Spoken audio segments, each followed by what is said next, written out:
But right now, on the financial system of our international economics, no one is better than William Lee at the Milken Institute, his tour of duty at the IMF, and of course, expert on the Pacific Rim as well. I want to do the calculus today, Bill Lee, and of course, we don't do differential equations on Friday. We do simple math. G20 take away G7, I believe is a G13 nobody talks about. How does a G13, Eastern Europe and the rest, how do they observe this G7 meeting? They're anxiously looking at what the G7 is doing with the corporate tax deal that they've come up with. To say that the smaller countries have to start to raise their tax rates, like Ireland and some of the smaller countries that have developed a model to say, we're going to develop our country by attracting foreign multinationals to our country by lowering our corporate tax rate. That is going to go by the wayside because they have to come up to 15%. That's going to be a challenge.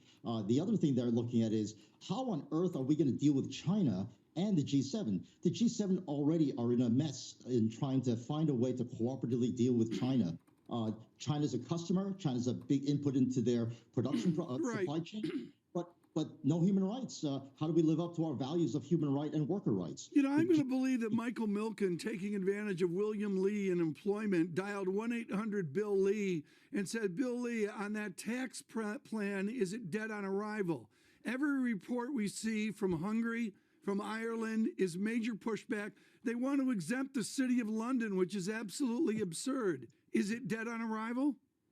Well, it's dead in the sense that no one really agrees firmly that the corporate tax is the best space to use to finance government spending. One of the greatest controversies among economists is who bears the cost of paying the corporate tax. And studies have ranged from as low as 20% workers paying to as much as 100% workers paying. And most studies show at least over 50%. So raising the corporate taxes pushes the burden of paying that tax more on the workers. And that's a very big controversy that has yet to be settled. And for the G7 to rely on the corporate tax as a base to finance government expenditures is a real political wildcard. Well, just to elaborate a little bit, Bill, some people would push back and say, actually, if you look at corporate profits, they've increased dramatically. Why couldn't it come out of that rather than from the workers? I mean, why is that the obvious person who's paying for it?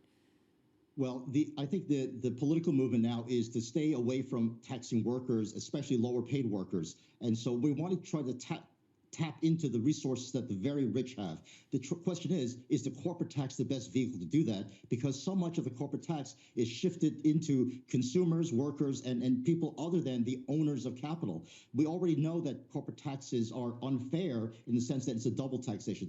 They're taxing the corporate income at the source as well as at the shareholder level in taxing dividends. So those questions of incidence have plagued economists for generations, and there's no clear answer. It all is polluted by a lot of politics that govern. Right. So let's try to strip out the politics and use an empirical example. And I'm looking at President Trump's tax cuts. And you'd expect the reverse to be true if that were the case, that a tax cut should juice growth and give more money to the workers. Is that what happened?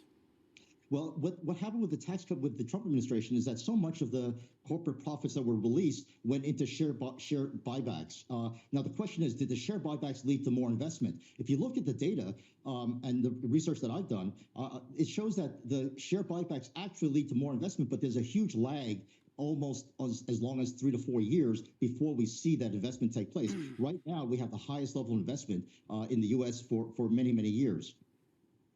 Bill, one of the biggest problems with corporate tax, beyond the double taxation issue, which I'm not sure everyone has fully wrapped his or her head around, is what companies do to try and avoid it. Often here in the U.S., or here in the U.S., I'm in Berlin, but my home, the U.S., they try and avoid it with debt financing. So we're basically pushing these companies into some more risky financing solutions. Does that turn around when you see the tax cut, as Lisa pointed out? Well, one of the things that Mike has always emphasized to me is the corporate capital structure really matters. And pushing people into more debt finance has the impact of changing the shape of investment. Investment now goes into more safe projects because the one thing that debt holders want is to get their money back. They couldn't care less that profits lead to more investments that lead to more productivity. They just want to get their money back. So if you tell a borrower, take my money, but make sure you give it back to me. All he's going to do is to invest in the same projects that worked in the past. We're not going to get the innovative investments that we need to drive productivity and raise the standard of living among workers and the rest of the world. Let's talk about the possibility of getting a global minimum tax. We've already heard reports that the UK wants to exempt the City of London, and the City of London has a bigger GDP than the Republic of Ireland. If we all start asking for these little loopholes, is it going to be possible to get the kind of blanket global minimum tax that they've set out for in the first place? This is the slippery slope of getting exemptions and loopholes. And this is the one thing that has made the tax system in the United States and the rest of the world fail, which is to create so many loopholes that regardless of what you do with the rate, the amount of revenue you raise is actually much less than anticipated. So, Bill, we're talking about the corporate tax rate, and the backdrop of this is a huge question mark about the trajectory of the global economy, whether we're heading into an inflationary period, whether it's going to be disinflationary post the pandemic boost that we're getting from consumer prices. Where do you stand on this, especially as we see the bond market weigh in and say inflation is not a concern?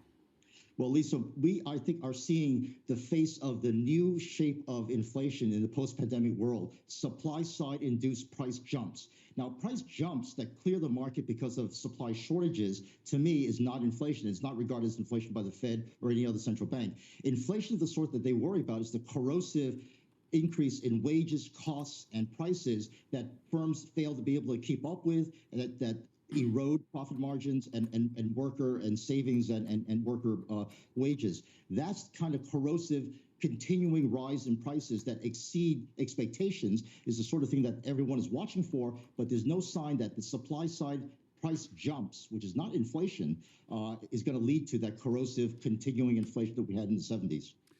Billy, I want to end on your wheelhouse, which is the Pacific Rim. Every indication I see is of a pricing for boom. Now, they haven't had the fiscal stimulus the United States of America has, but do you frame out over the next 12, 24, 36 months a Pacific Rim boom?